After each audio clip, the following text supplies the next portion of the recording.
y Alejandro Casas. Bueno, compañeros, yo les voy a explicar la escuela inglesa de las relaciones societales. Es una corriente teórica dentro del psicoanálisis que se centra en el estudio de importancia de las relaciones entre el yo y los objetos, que son personas, ideas o cosas que se desarrollan en la infancia e influyen en el desarrollo psicológico. Surgió principalmente en el seno de la Sociedad Psicoanalítica Británica y se distingue por su enfoque en las relaciones entre el individuo y los objetos, y se aparta un poco de la teoría de Freud, que considera que los humanos estamos motivados por impulsos sexuales. Experiencias iniciales. Esta escuela sostiene que la calidad de las experiencias iniciales con el objeto, que en este caso son los cuidadores como mamá o papá, o en algunos casos el objeto puede ser una parte de una persona como el pecho materno, se interiorizan e influyen en la percepción de los individuos de sí mismos y los demás. Relación madre-infante. La escuela considera crucial esta relación, ya que influye en la formación de la personalidad y posteriores relaciones. Dos de sus principales exponentes, cada uno aportando sus perspectivas, tenemos a Melanie Klein, pionera en el psicoanálisis infantil. En su obra se presenta en 3 etapas. La técnica del juego en el análisis de los niños. Ella utilizó técnicas como el análisis del juego para explorar los procesos psicológicos conscientes e inconscientes en los niños. En esta etapa planteó la idea de un superyo temprano que es sádico y cruel y cuyo desarrollo depende de la relación con la madre. También en esta etapa nos habló del complejo de Edipo, que igualmente se desarrollaba mucho antes de lo que planteó Freud, y se manifestaba a través de fantasías intensas relacionadas generalmente con la mayoría de las posiciones esquizoparanoide y depresiva. En la esquizoparanoide, el bebé percibía el mundo en términos de objetos parciales, como el pecho materno, y lo dividía en bueno y malo. Y en esta se presentaba miedo y angustia por ser atacado. Depresiva, esto era el temor a dañar al objeto amado, que en este caso era la mamá, lo que generaba una ansiedad depresiva, y se integraban los aspectos tanto buenos y malos, ya viendo a la mamá como una totalidad. La envidia primaria se refiere a los sentimientos de resentimiento y hostilidad que los bebés experimentaban generalmente hacia el pecho materno, porque no toleraban que las cualidades que se les ofrecía como alimento o la mamá como cariño fueran menos, aun cuando eran para el propio beneficio. Donald Winnicott.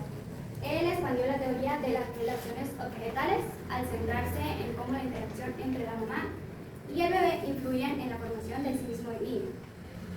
Se centró en la importancia del papel de la madre. Ahí introdujo el concepto de madre lo suficientemente buena, del que estamos hablando nuestros compañeros, donde la mamá adaptaba el cuidado a las necesidades del bebé y le ofrecía un entorno enriquecedor. Objetos de transición. Ese es el primer objeto que el bebé utiliza para separarse de la madre y experimentar esa separación de manera segura. También nos habló del verdadero yo y falso yo. El verdadero yo es la auténtica expresión de los pensamientos y sentimientos, y es el resultado de la interacción saludable entre el bebé y su entorno. Y el falso yo es como una máscara que se desarrolla para protegerse del entorno, pero de forma cuando el niño se ve obligado a ocultar su verdadero yo para controlarlo. Yo les voy a hablar sobre la psicología del yo, de Anna Freud y de Heinz Hartmann. ¿Qué es la psicología del yo? La psicología del yo es una corriente psicoanalítica que estudia las nociones del yo, o sea, el ego, y básicamente se trata de enfoque en adaptación o mecanismos de defensa. Bueno, Anna Freud. Los aportes principales de Anna Freud fueron los mecanismos de defensa. Estudió las estrategias del yo para manejar conflictos, represión y sublimación. Y también se enfocó sobre el desarrollo infantil y la psicopatología. Los mecanismos de defensa de Anna Freud fueron definidos de la siguiente manera: estrategias inconscientes para reducir la ansiedad. Ejemplos claros: represión, regresión. La regresión es volver etapas anteriores del desarrollo, y la sublimación es transformar impulsos en acciones socialmente aceptables. Pues básicamente era como distraer la mente a llegar a aquello. Ojo, también dice regresión, volver anterior etapas. Y Hartmann pues, estudió también lo de la psicología del yo y el problema de adaptación. El concepto también tuvo el concepto del yo autónomo con funciones independientes de conflicto, o sea que no siempre tiene que uno estar en conflicto para salir a ello, o sea, el ego. También podría estar en memoria, percepción, y pues la adaptación es como un facilitador de la relación con el entorno. El concepto del yo autónomo. Hartmann propuso que el yo no solo surgen conflictos entre el ello y la realidad, como decía Freud, sino que también tiene funciones innatas y dependientes como el conflicto, como pues percepción, memoria, motricidad, pensamiento lógico. Estas funciones operan en un campo libre de conflictos, permitiendo la relación libre del entorno. Aquí están las diferencias con Anna Freud. Ella está enfocada en los mecanismos de defensa, la represión, y ella miraba al yo como un guardián contra los impulsos, contra los objetivos. Y Haynes está enfocado con las funciones adaptativas, el razonamiento. Yo era como un facilitador de la vida cotidiana, que no siempre es buscar los problemas en los productos de la vida, sino intentar buscar la manera para solucionarlos. Están los mecanismos de defensa y su papel manejó conflictos inconscientes, especialmente en los niños. En cambio, Haynes amplió esta visión a destacar las funciones autónomas del yo, como la memoria y el razonamiento esenciales para la adaptación sana del entorno. Respondió a Garzón de la escuela cultural, que es la que se enfoca en las relaciones interpersonales. Karen nació el 16 de septiembre de 1885 en Hamburgo, Alemania. Ella trató de entender la cultura como que incluye las necesidades y deseos de los humanos. Ella definió la neurosis como una perturbación psíquica desarrollada por los miedos y pues, respuestas a esos miedos. Ya que cada persona podía ser su propio terapeuta, enfatizándose en que cada una tenía su propia salud mental. Creo que Freud había exagerado en el énfasis del impulso sexual, pues en la cual ella pues propuso la envidia, sí, como la envidia del pene, en la cual decía que era como una profunda libertad de poder que los hombres parecen tener en la sociedad. Y también la envidia del útero, en la cual el hombre presentaba sentimientos de inferioridad porque no podía dar a luz. Interpersonal fue desarrollado, pues como sabemos, por Harry Sullivan. Él empezó a intervenir con psicoanálisis interpersonal en el libro que publica la teoría interpersonal de la psiquiatría.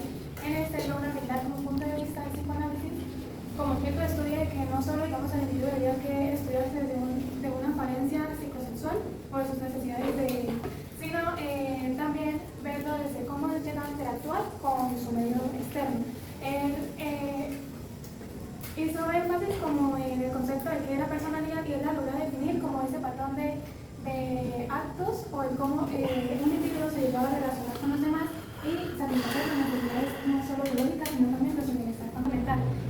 Logra destacar, digamos, la personalidad en tres aspectos, que la primera es las necesidades y dinamismos, en el que él nombra que las personas tenían dos tipos de necesidades. La primera que era de autosatisfacción y la segunda que era de seguridad. En la autosatisfacción, él logra definirla como esta necesidad corporal o biológica de la necesidad de comer, dormir o hacer pues el cuerpo para mantener un cuerpo saludable, y en la de necesidad de querer evitar algún conflicto que lo llevara a desarrollar una patología psicológica. Los dinamismos, resalta que los dinamismos son como algo complejo pero necesario que le ayuda al ser humano en sus interacciones sociales a, como anteriormente, satisfacer sus necesidades. Luego sobre el sistema del yo, que logra definir que el sistema del yo en la personalidad se crea a partir de experiencias incómodas en su interacción social. Entonces, al generar esto, se crea esta herramienta del sistema del yo para que la persona recuerde cómo salió, digamos, de esa etapa para evitar otra vez generarlo. Y luego nos habla de las personificaciones, que dice que se basa en características, creencias y fantasías que se identifican en una persona que lo diferencian de otra. Experiencias que dice que según lo que experimentamos, se va a establecer, desde el niño se va a establecer cómo una persona se va a desarrollar en su entorno social. Nos habla de tres experiencias. Nos habla de tres experiencias, que es la experiencia prototáxica, en la que dice que se establece desde los 0 a los 14 meses, en el que el niño no logra definir, digamos, su entorno social, solo acá se desarrolla lo que es la atención y el alivio, que se puede dar como el ejemplo de sentir la necesidad de hambre. Entonces el niño acá tiene esta atención de satisfacer esta necesidad y el alivio al ya tener pues, la leche materna. Es paratáxica, que se logra definir como cuando el niño ya tiene una conciencia, digamos, mayormente sus cuidadores, de que hay un tipo de símbolos, en este caso es el lenguaje, que tienen un causal. Un ejemplo de este puede ser, digamos, que la mamá al frente del niño le da un beso al papá, entonces él ve que esa acción, o le dice amor o algo amoroso, el niño logra identificar que es algo que va a poner a feliz al papá. Y por último, la experiencia sináptica, que es cuando ya culmina la personalidad o el desarrollo de que él ya adquirió un conocimiento previo de cómo relacionarse y que este tiene una causa en su entorno social, y pues este se va moldeando según pues la determinación de cada persona. Francesa, pues es una corriente psicoanalítica que se desarrolló en Francia a mitad del siglo XX y se caracteriza por su enfoque estructuralista. Jacques Lacan, bueno, él fue un psicoanalista que se centró en el pensamiento, él afirmó que el inconsciente está estructurado como un lenguaje. El discurso lacaniano habla del sujeto, del deseo y el goce, en la cual él describe el deseo como algo imposible de simbolizar y el goce como algo que va más allá del principio del placer. Último, en psicoanálisis relacional, que estudió psicoanálisis primero y luego como que en el psicoanálisis estoy conociendo la anterior teoría de psicoanálisis interpersonal. Entonces, él crea como su punto de vista y teoría desde desarrollando el psicoanálisis relacional, en el que él hace como un aporte que la mente no solo está constituida por impulsos y defensas de querer expresar algo inconsciente, sino también la necesidad de la satisfacción de las relaciones con el entorno social. Tiene problemas del narcisismo, también introduce como una nueva forma de ver en el tratamiento clínico una aportación al psicoanalista o como un punto más a tener en cuenta de su evaluación. Para entender mejor su intervención en el psicoanálisis, él logra definir que digamos las varias teorías que se habían planteado en ese tiempo se logra relacionar en una matriz relacional. En esa matriz relacional de dar explicación a los fenómenos psíquicos y el comportamiento de las personas, como lo es el miedo, la motivación, la afectividad y la sexualidad, que él dice que indirectamente van relacionadas con sus experiencias sociales. Para Nietzsche, el modelo pulsional que presenta Freud es irrefutable o no compatible con las pulsaciones relacionales, pues él dice que Freud solo lo logra ver desde un punto psicosexual y el placer, más sin embargo, en el emocional, él lo logra defender como ese conflicto de la mente de querer ser expresado y escuchado.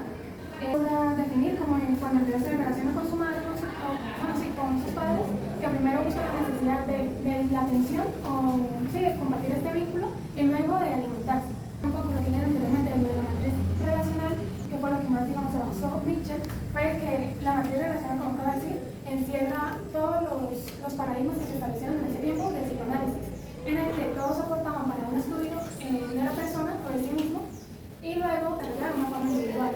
En esta la matriz aborda en sí mismo el campo interactivo y el objeto. En el sí mismo lo logra interferir como este tipo de autocuestionamiento del individuo de quién soy, digamos, a conocerse a sí mismo para poder interactuar con los demás, pero es el objeto que tiene al crearse un establecido con sus cuidadores y esto ayudará a ver cómo él logrará satisfacer sus necesidades mentales. Y por último, la invención del campo interactivo, que es prácticamente lo mismo, esta relación que se crea en